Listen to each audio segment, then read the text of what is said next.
We've been studying Ganapati Upanishad, Ganapati Atharva Shirsha, written by sage Atharvana, one with a steady vision and no oscillation of minds whatsoever. We studied that Upanishad, its Sanskrit meaning is Brahmadhyan, a certain knowledge that destroys all the pains and sufferings of this life and takes it closest to who we are, Atman. We also learned that Lord Ganesha is a cuddly, forgiving, friendly Ganapati Bappa. He leads us to happiness, protects us from calamities, takes away all the pain and suffering. He is Sukhakarta, Vignarta, and Dukkha Vinashika. He's always in the Chaturthi Sthiti, always grounded in the sea of consciousness. We commented that the name of Ganesha does not appear in the Rig Veda, but a similar entity called Brahmanaspati is quoted in the Rig Veda. And he always is the first one to be prayed at the time of rituals.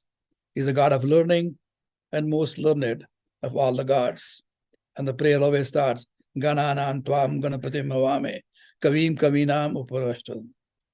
O Lord of mantras, we invite you, the super Lord of all groups in the universe, is the supreme amongst the learned, and you have no parallel to you anywhere in this world or in the heavens. You're the King of Kings. Please take a seat in this ritual. Kindly let us pray your qualities and give you tributes and praise you, and then give you your blessing. So let's do the same thing before we start the discussion this morning. The last few sessions, we said only 2 or 3 verses. Tvameva sarvam kalavidam brahmasi, tvam sakshat atma asi nityam. All this we see around is nothing but Brahman, and you are that Brahman. You are all that Atman that exists of all the time. You're the supreme reality, substratum of the entire creation. You're infinitely large, Brah.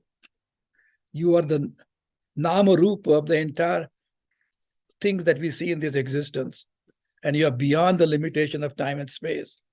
You are existence absolute, but appears as many. And concluded last time by saying, Ritam Vachmi and Satyam Vachmi, saying, I tell the truth which never ever changes, written in scriptures. And Satyam Vachmi is Parimarthik Satya, Trikalabhadit Satya, and Bhadya Satya, truth, which changes according to Desha, Kala, Paristhiti, location, times, and circumstances or situations. And concluded finally that, as Shankaracharya emphasized, the Lord Ganesha is one of the 5 critical deities we Hindus pray, Panchayatan, Vishnu, Shiva, Shakti, Surya, and Ganesha.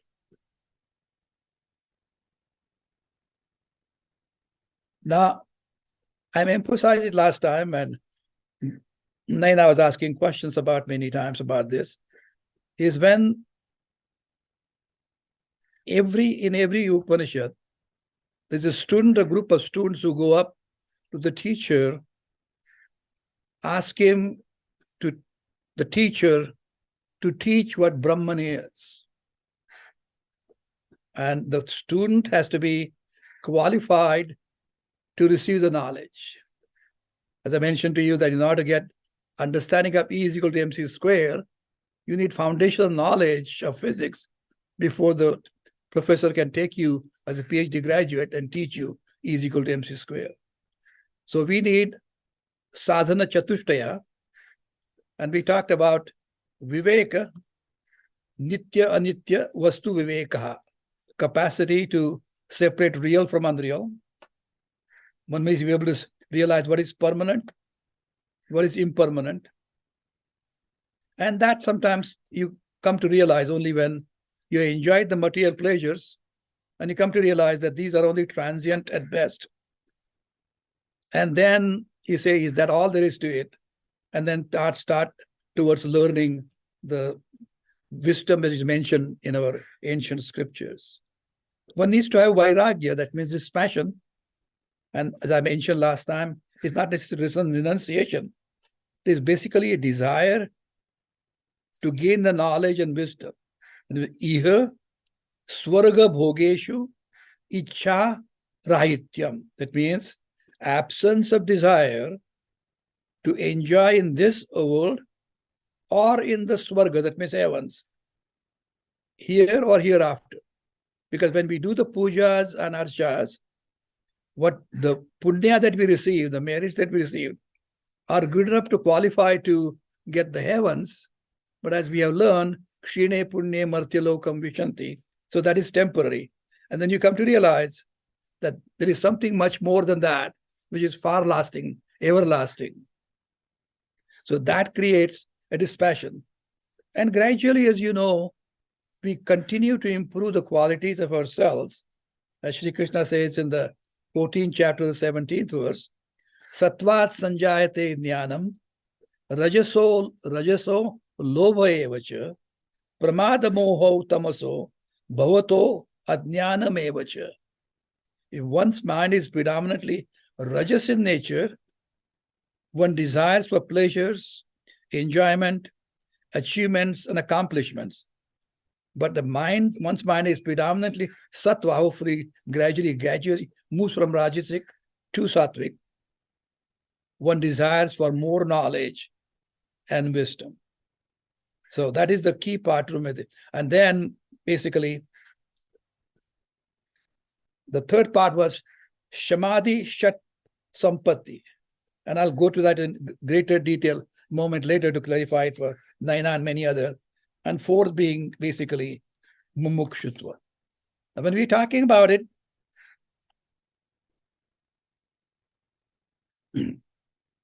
Shama Dama Uparama Titiksha Shraddha Samadhanam Chaiti Shat Sampati.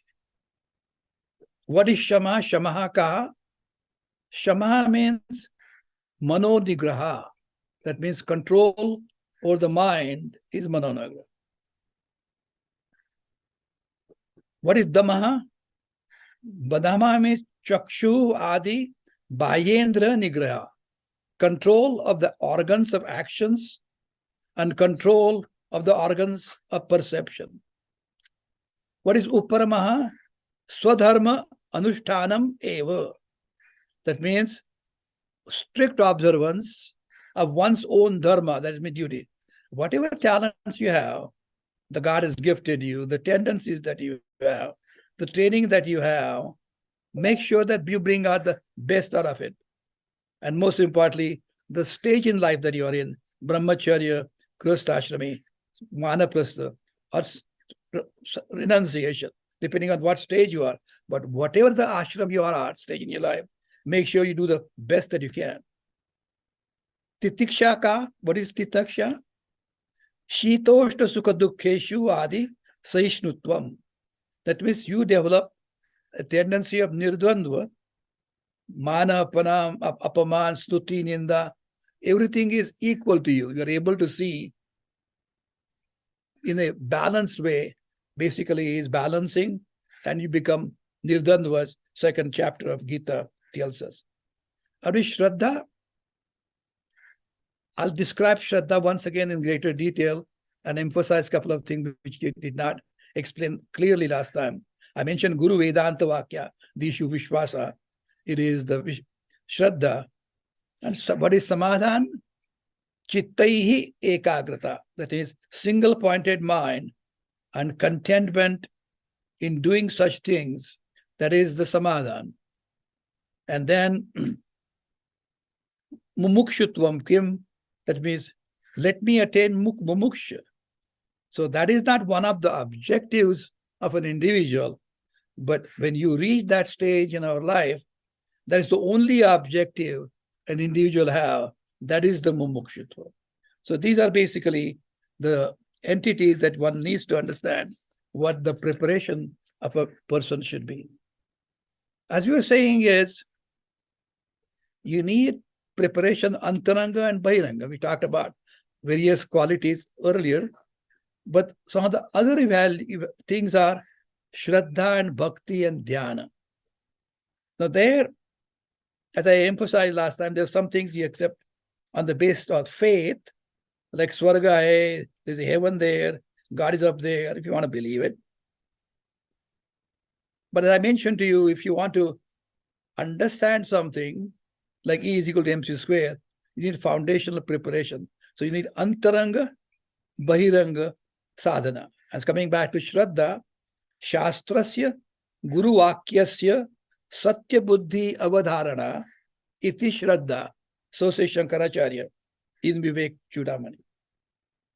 The conviction that the words of the Shastras and Guru are true means Shraddha. One must, capital must, give benefit of doubt to the teacher. One must give a fair and due consideration to what the teacher is saying. And the thing that which I did not elaborate, which I want to elaborate now, the main problem for all of us, well-educated, so-called, in the academic fields that we're pursuing to the best of our quality is, main problem is the individual ego with a bunch of conclusions already made. That's the problem. We do not have Shraddha in what the teacher is teaching. What is happening is our ego wants to perpetuate itself. And hence, when something is said that goes against the perception of one's ego, then there is a tendency to resist or even reject it outright. Immediately close off your mind completely. Emphasizing one cannot, capital cannot, learn as long as that tendency prevails. Now, students' identification with the teacher and through the identification of that teacher with the scriptures is very important, if not crucial, because only then can the student become objective to his very own self. One must scrutinize the various notions and conclusion one has about oneself. I am the subject matter of the scriptures, and what is really obstructing the correct, accurate, and right perception of myself are none other than my own misconceptions and misperceptions about my true nature. Now, I can recognize a misconception only when I am objective about myself. But what are we objective about? Objective reference to my perception about myself. Objective with reference to my conclusion about myself. Only by creating a distance with them. That means you have to separate what you have in your mind and the ego away from them in order to take a look at it. Natural question comes up, how do I create that distance? By identifying with the teacher and then scrutinizing or looking at your own conclusions about myself from the standpoint of the teacher and the scriptures. That happens when there is Shraddha, an implicit trust that what the teacher is saying is correct and that he or she is my well-wisher. There is no reason whatsoever why the scriptures and my teacher should wish ill for me or should try to misguide me. I recognize that my teacher has no personal agenda and has no agenda for his student other than his commitment to make the student see his true self or the Atman.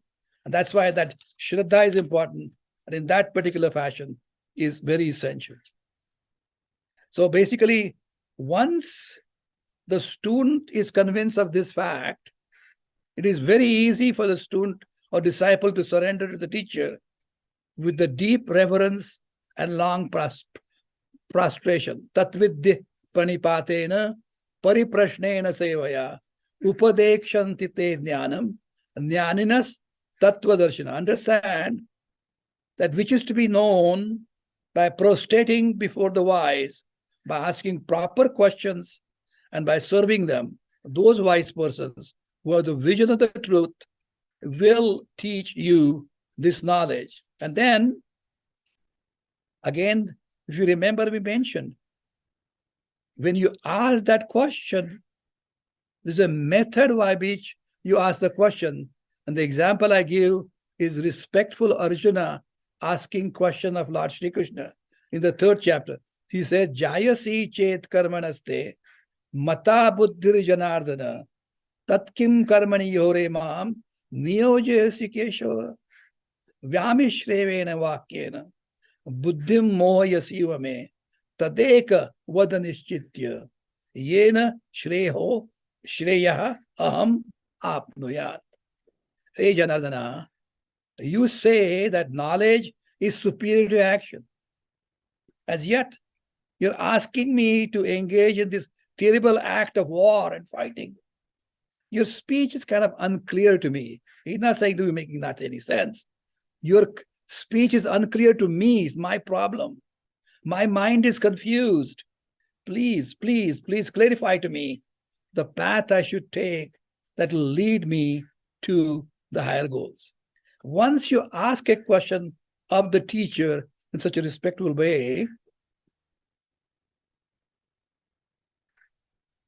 then obviously, as Shri Krishna continued in the 4th chapter, he says, Shraddhavan lavate jnanam tatparas sanyate indriya jnanam labdva param shantim achirena adhigacchati. One who has the faith in the Shastra and the word of Guru or the teacher, one who is committed to that knowledge, who is a master of one's senses, gains that knowledge. Having gained the knowledge, one immediately gains the peace. Often the question is asked, how do you find a guru? Remember, when one discovers Shraddha and Bhakti for a teacher, you have found the right guru. That is only through the God's grace, as again Shankaracharya says, Deva Anugraha Hetukam. Because of the good merits, punya of the past lives, or in the present life earlier, you created a positive energy. In that sense, you have come in contact with that teacher, that is Deva Anugraha Hetukam. And once you have Shraddha and Bhakti for a teacher, whosoever may be, he, she, he may be doing any kind of work like Datta Guru had 24 different gurus in the nature. You got that, then you have the guru.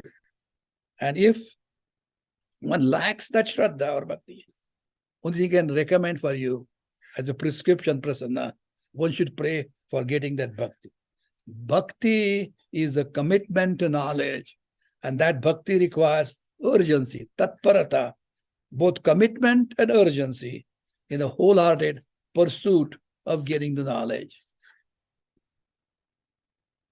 And that comes about when one learns and discovers that with this knowledge, all the problems of my life would be solved and then simply would vanish away because the teacher has told me. It is my ignorance of my own nature is leading to my unhappiness. Typically, we see ourselves as inadequate, wanting, and limited human beings, and hence we are unhappy. Now, we all feel good about ourselves when someone makes us feel good about ourselves, like, you know so much. You're such a good speaker. You're so good looking. You look fantastic. You're a terrific location for your home. Your house is so perfect. You hear those words of praise, we become worthy and acceptable to our own perception, to our own mind, and hence we feel happy. This process of gaining knowledge of our true nature is exactly like that. And it's similar to a story like I told you 100 times before, but I'll repeat it again. The story of young seekers and disciples who were feverishly seeking for the missing 10th man, counting 1 through 9 and crying out loud because they had lost the 10th man. But only when a wise individual comes along, settles them down, they listen to him respectfully, and he makes them count 1 through 10.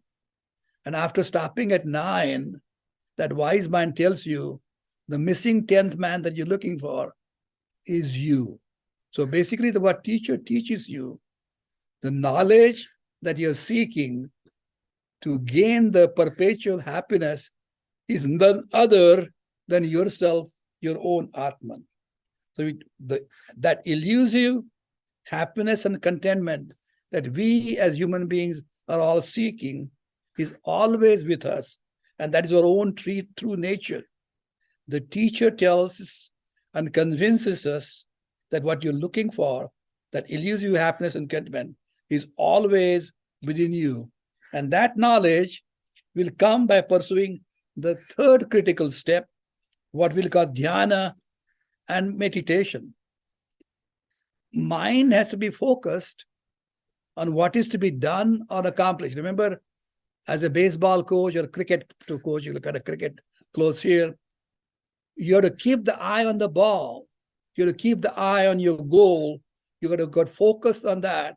With well-established Shraddha and Bhakti, then the mind is available without any resistance. Like you make kanik, then make it really soft.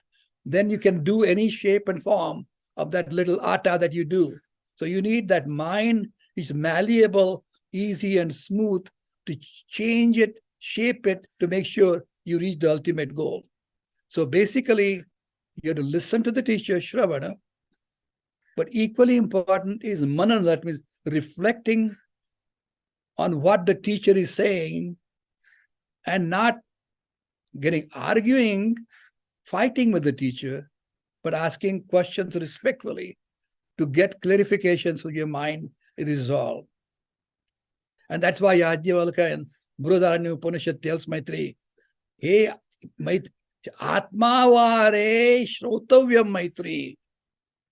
The teacher unfolds the scriptures in the mind of the student and disciple.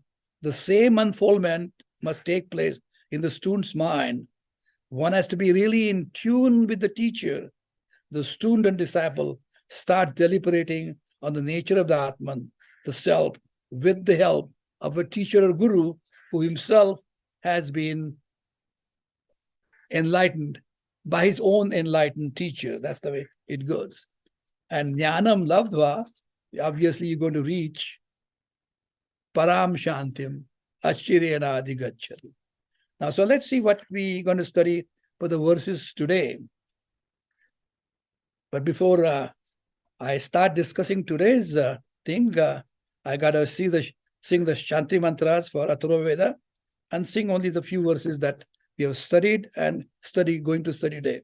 Om Bhadram Karnebi Shrunuyama Deva Bhadram Pashyemakshapi Yajatraha Sidairangais Tushtamausa Tanuvi Vyashema Devaitam Yadayu.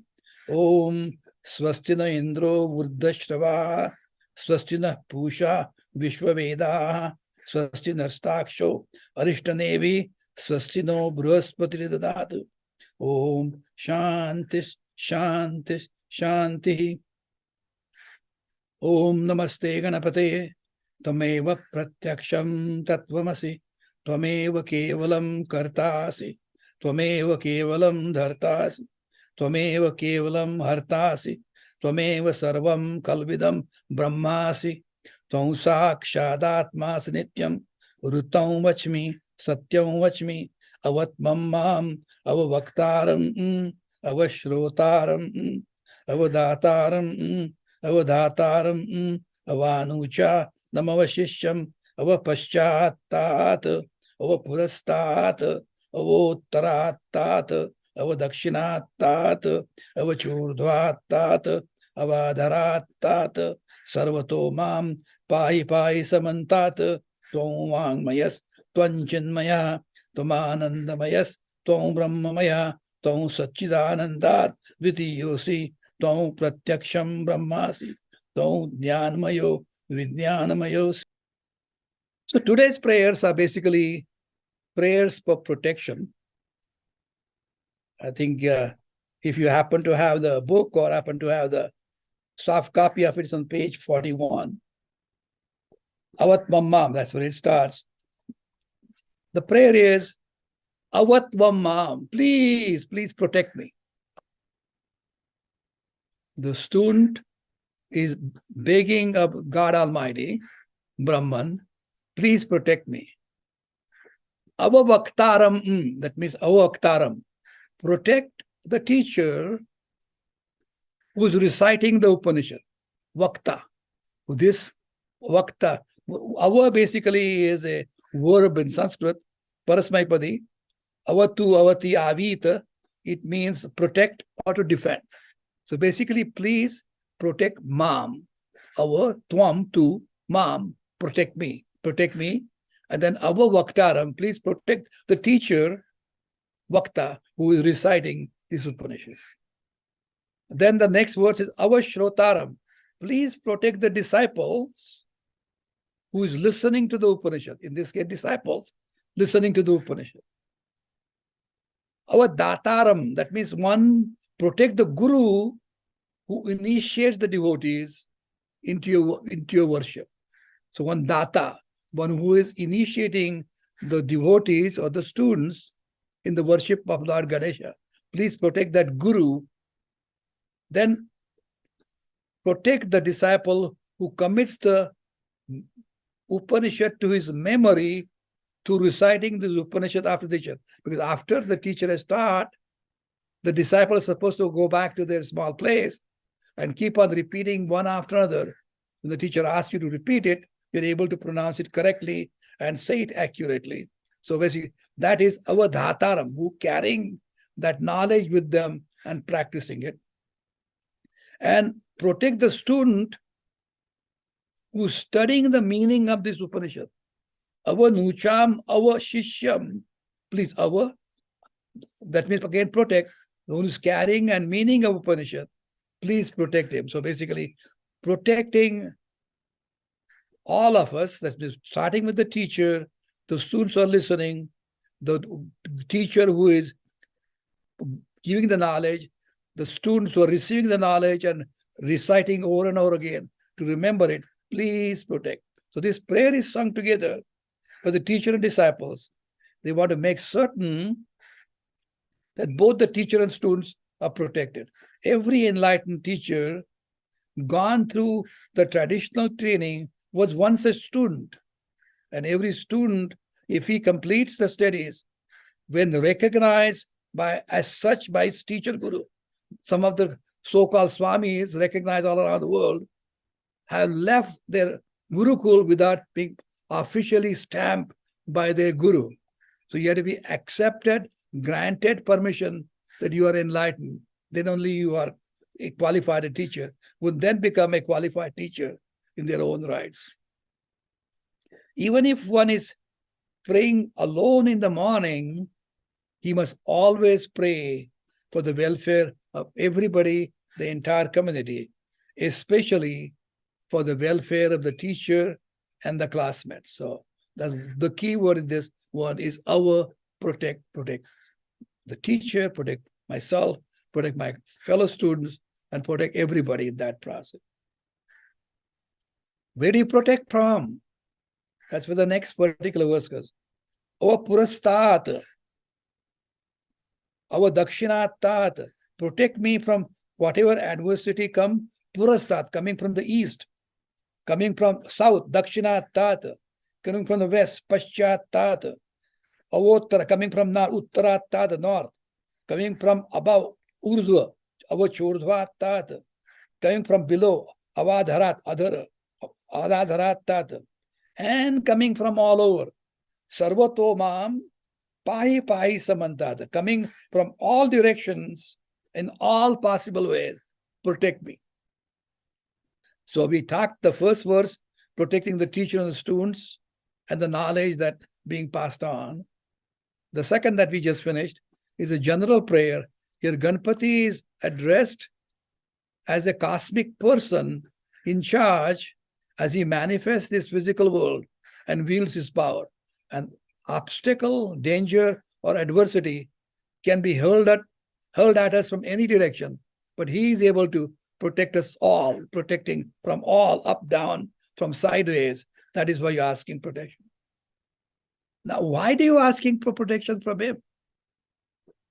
Because we have a special relationship with God. Since we have a special relationship with God, we seek refuge in that God and request the God's protection from such dangers or adversity. Because Shri Krishna says in the 15th chapter, in the 7th verse, Mamai vansho jivaloke jiva bhuta sanata. In the world of living beings, a part of me alone exists as the individual jiva, jiva bhuta. Sanatana, that jiva bhuta is eternal. As a matter of fact, as Hanuman is telling or teaching Lakshmana, because Rama asked him to tell so, Dev buddhya tu dasoham, jiva buddhya tvadanshakaha. At the level of this little jiva, a part, ansha of yourself. Just Sri Krishna said just now, Mamai vausho jiva loke, jiva buddha sanata. And again, when we have something going on wrong, when you are afraid, you're holding on to your dear mother, her sari, and going through the darkness. I'll tell you inside story about myself. When the newspaper comes every day in the morning, the first section I open is the section of cartoons. One of the several cartoons I enjoy. One is Dennis the Menace. Okay. Dennis is always getting into trouble, and I'm no different. But he always seeks refuge from his parents, because it doesn't matter how much trouble he gets into or causes trouble in my case. Always seeking refuge in the parents, even though he's kept in the corner by the mother. He knows that when he's in trouble, the people, the entities, the individuals who are going to protect is none other than his parents. In our case, as we're discussing today, is Lord Ganesha. So we know that we're integral part of the Lord, and we hope for kinder and gentle treatment for our punishment or whatever inappropriate things we do. As I mentioned to you, Lord Ganesha is easily forgiving, but if you try to hurt somebody, he does not like it. So that's very important. And again, he learned that from his mother. Everything you learn from teachers all your life. How did he learn that? I'll tell you a story. He was playing one day as a little baby, and as you know, he has got the genes of a dancer, Lasya learning from his mother, Parvati, and Tandava learning from his father, who was kind of, feisty young old man. So he likes to dance. So he was teaching a dance to a cat that was in the house. And the cat would not dance the way he wanted. So he was getting angry with the cat because the cat was not dancing. He was teaching that cat. What's nonsense with that cat? How come it doesn't learn? And in that process, he scratch the cat's face. Come on, dance like that. And when he came inside to have modak from mother, that's what Ganesha liked, mother was bleeding on her face. And of course, the nearest to Ganesha was his parents, mother especially. What happened, Mom? He said, I'll tell you what happened. You scratched my face. He said, how could I do that? I was playing outside with the cat. What did you do to that cat? Oh, when you scratch that cat, in practical sense, you scratch my face. So what you have to do is never hurt anybody in your life. If they don't understand, take extra time to teach them, but never hurt them. So again, you get a gentler treatment from the mother.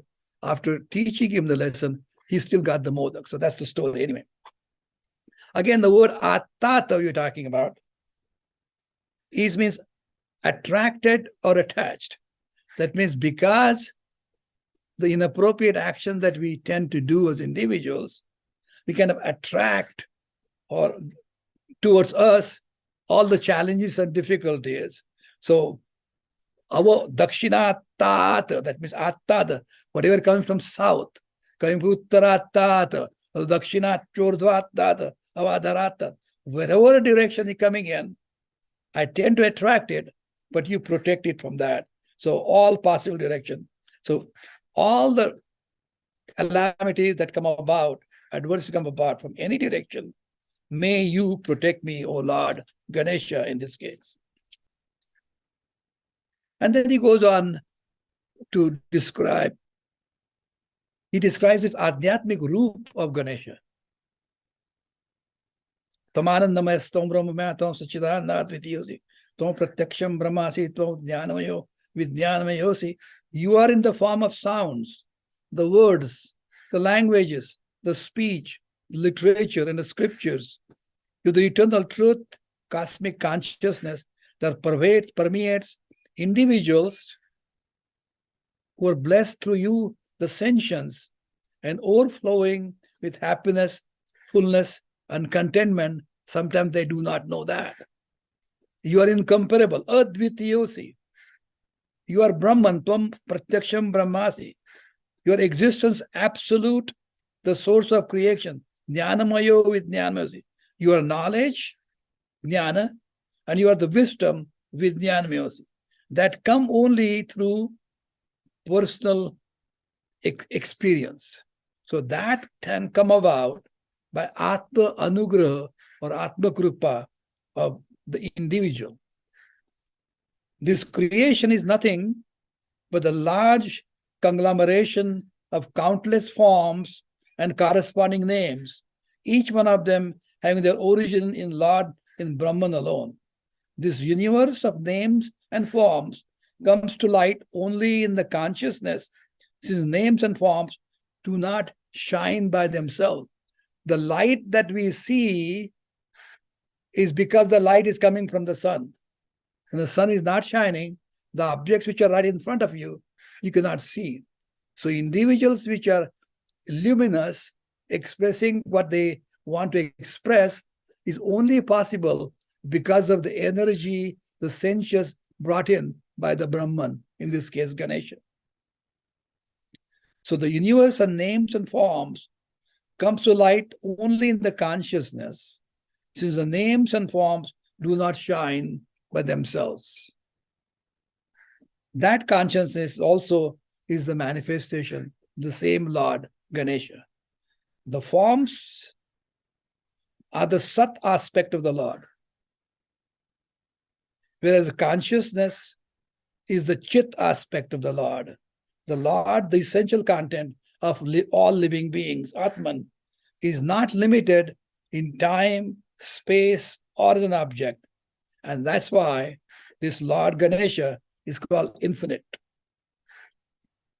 The dynamic expression of the infinitude of the Atman is Ananda. So that expression which is dynamic of being alive and being sentient is infinite. And that is the happiness which is limitless, Ananda. And there is no other happiness than Brahman. Brahmanandi, and he is very happy. If you see the face of Ramakrishna, I saw the pictures, you can see he is totally excited, joyous, jubilant, because he's connected in that state of happiness. And you can see some of the pictures of that. And as a matter of fact, sometimes we get a gift. For example, I got some flowers. Some family is going to come and visit me this evening for dinner. So I got some flowers for them. Those flowers are going to make them happy, I know. The objects of the world make us happy, quotes unquote. But we don't understand why we feel happy. Let me explain. Suppose you desire from some beautiful flowers now, I got in the house now. And the flowers are offered and are received. At that particular moment, that desire for those flowers does not exist. So what happens? To me, desires can be compared with the clouds which come covering the sun, which is always shining. So those clouds of desire prevent the sun from shining. And when those desires are fulfilled, those desires do not exist anymore, the sun starts shining brightly again. So the happiness that comes from the sun which already existed, what I'm saying here, the sun that I'm talking about is that the Atman within was always happy within, but at that particular moment, when you receive the thing that you're desiring for, you don't have any desire in your mind, and what shows through is your true nature of Atman, which is happiness. And basically, he is describing you are a Brahman, which is present in front before us in the form of the world and creation. And you alone are in the form of awareness and consciousness. Tvam pratyaksham brahmasi, tvam jnanamayo vidyamayasi. Now, there's a general impression that it's difficult to attain godhood, that is liberation. But here in the Upanishad holds the contrary viewpoint, and that's exactly I want you to understand.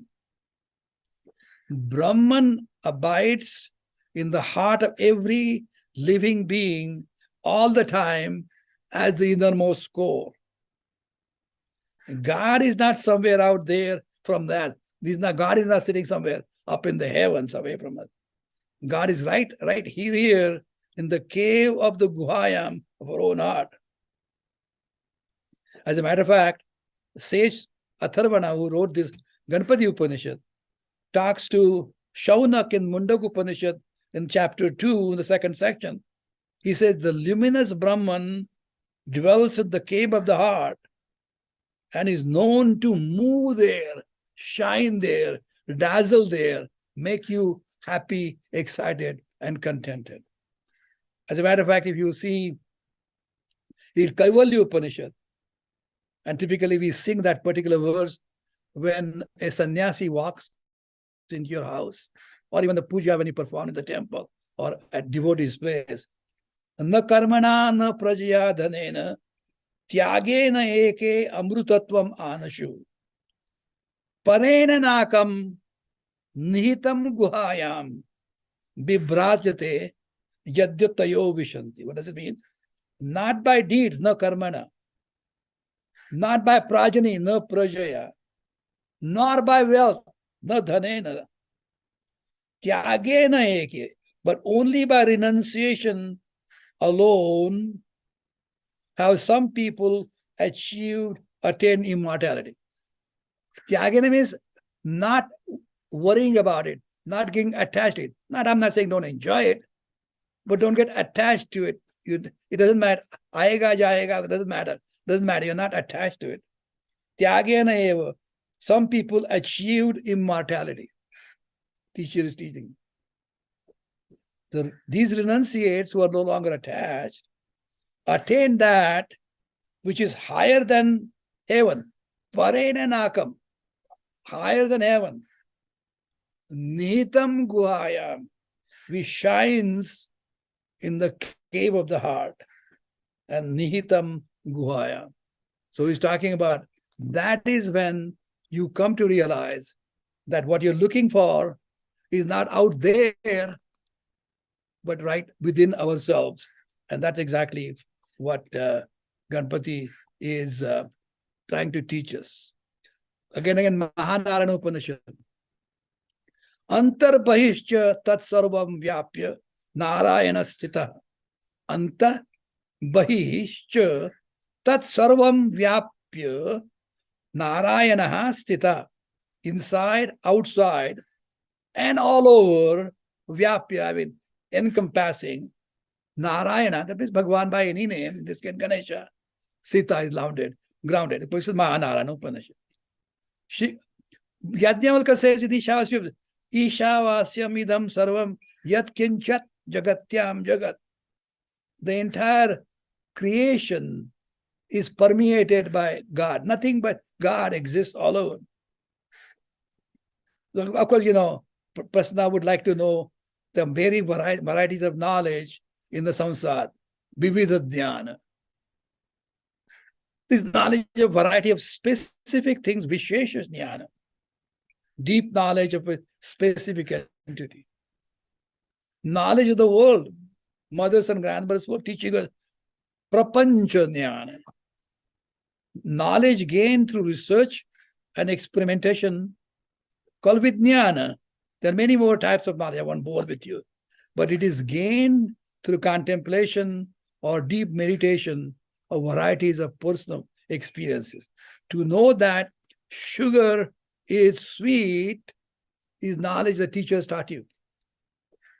But once the teacher gives it and says, now taste it, and you are able to taste it, then what you get is the vijnana. So the teacher who's well read, grounded in Brahman, Kshotriya and Brahmanishta, through personal experience, Brahmanishta is grounded because of experience. He is the teacher who's going to be able to pass on his way. It's a relentless reflection and contemplation that enables the seeker to have that personal experience, which then becomes an integral part of his personality as that individual moves through this remaining existence. That personal experience of Vijnana or Brahman is the ultimate knowledge, what we call Vijnana. Despite these essential personal effects, it can only come about through the divine grace, as Adi Shankaracharya says, Durlabam Tvayam Eva Etat Deva Anugrahetukam Manushyatvam Mumukshutvam Mahapurush Samshaya. The enlightened teacher or guru can jiggle out a disciple's memory, his true identity already there. Such guru can bestow the Guru Kripa after the guru recognizes that the student, the disciple has mastered the wisdom of the scripture, Shastra Kripa, and is able to bestow the Dev Kripa, which has come to the traditional teachers, Sadashiva Samarambhat, Shankaracharya Madhyamam, Asmat Acharya Paryantam, Vande Guru Params. So he is able to pass on Dev Kripa. But then the student just becomes ready to have Atma Kripa. Then he or she has to go through the process of tasting it. That tasting doesn't come about with the third step that we'll continue discussing next time, dhyana. So we're talking about Shraddha, Bhakti, and then that ultimate stage going to go through the dhyana. Then with that, you'll be able to accomplish it. Shraddha, Bhakti, Dhyanat, Avehi. That's the way you're going to learn. I'm going to stop here and open up for comments and questions. Dr. Sane, you talked about having that layer of cloud, and that is what is diminishing the sunlight which is within you. That is why you're not seeing the full sunlight, etc. And I totally understand that. It's all we bring to ourselves that has made the sunlight a little lighter. A long time ago, I recall you giving another analogy, and that is of like a kerosene lamp, whose the jyoti is still there. However, nobody can see very well. It's obscured because of the soot. And of course, some people have more layers of soot than others. So some is a little milky kind of a flame, others it's full darkness. So I do recall you saying that, and that has stayed with me. That, we have to try to minimize that soot as much as possible in our lives.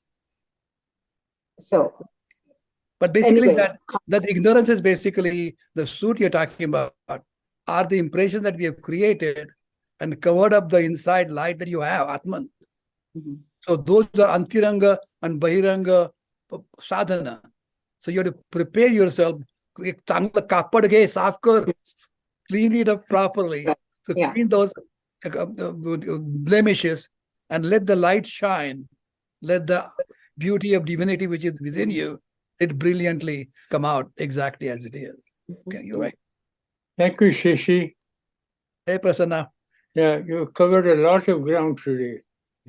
So we need to reflect on many of the truths that you pointed out.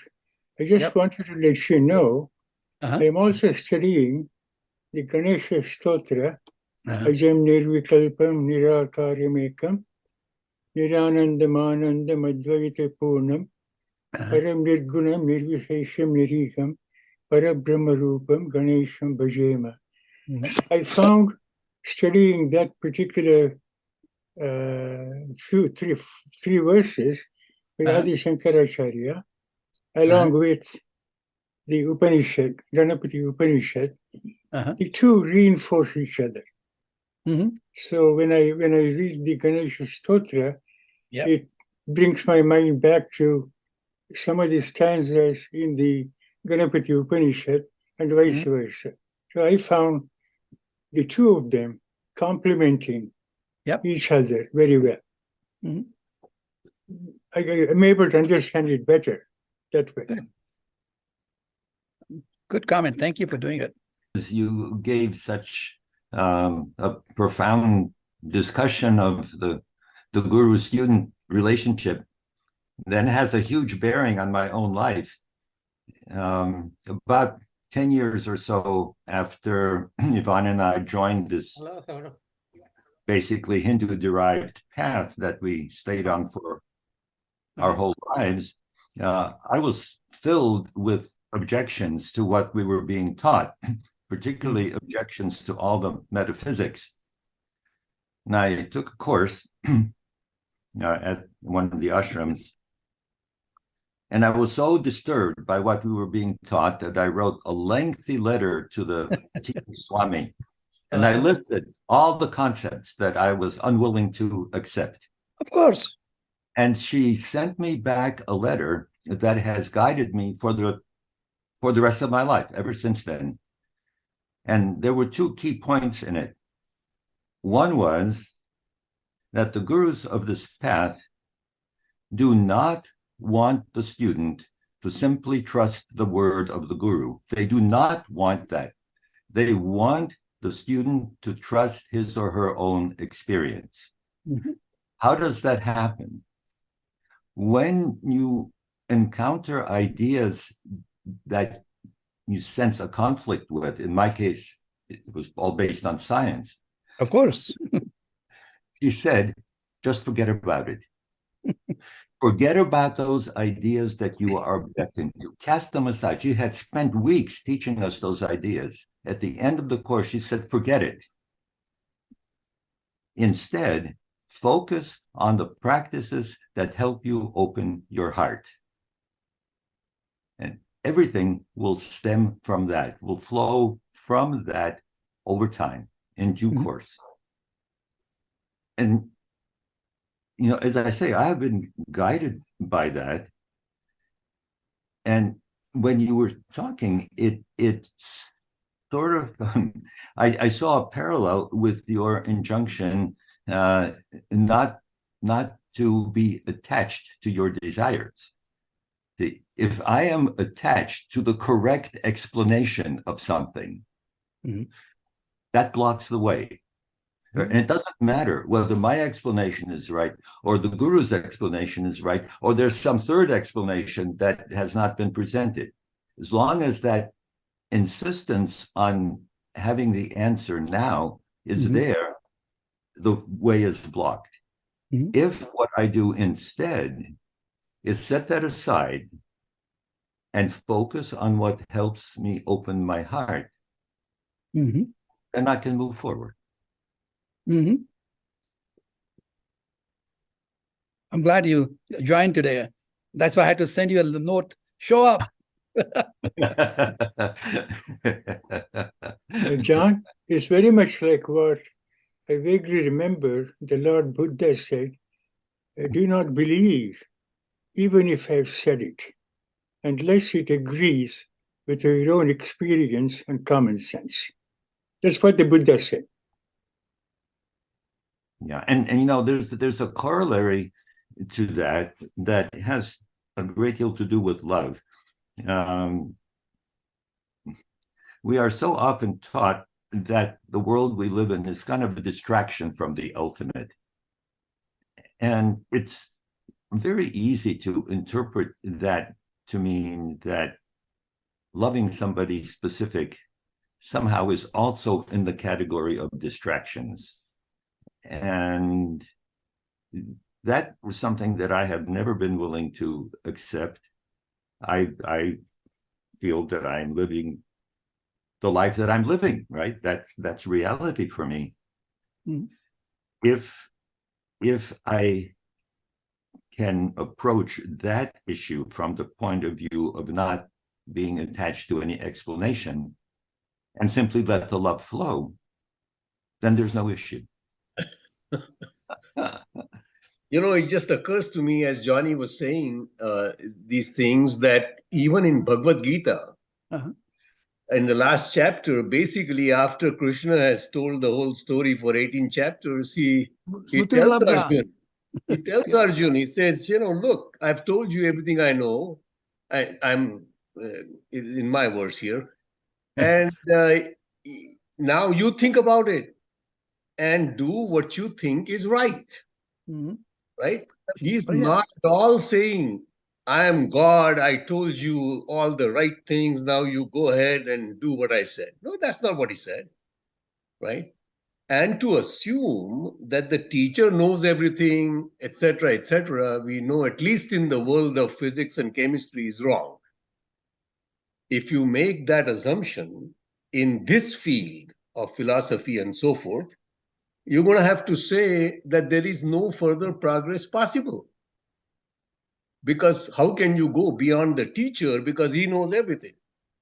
So, yes, I agree. And I don't think the real teachers want that either. They want students to hear what they are saying, to think about what they are saying, and then come to their own conclusions. Just because the teacher says, go jump in the water, doesn't mean you go jump in the water. You got to think about it. So I don't know that there is a huge difference between learning physics and learning philosophy.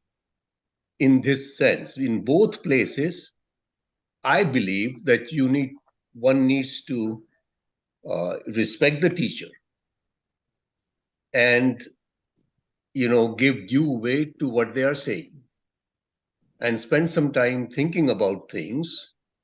But it doesn't necessarily mean that what the teacher is saying is the ultimate, that it is absolutely the right thing, etc., right?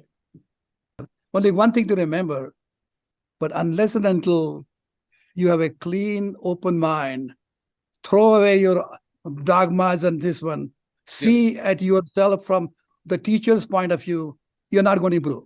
Yeah, I agree with that. If you keep on saying that there is the only way and I know everything, then the chances for that individual to get better are zero. Unless until you get away from yourself completely, and I try to elaborate as to how to get away from your own ideas in the very beginning. That's why I elaborated about the ego and the problem. That's the only thing I will make comment of the first part of it. Leave it there. The second part, I'll talk with you and Jay later.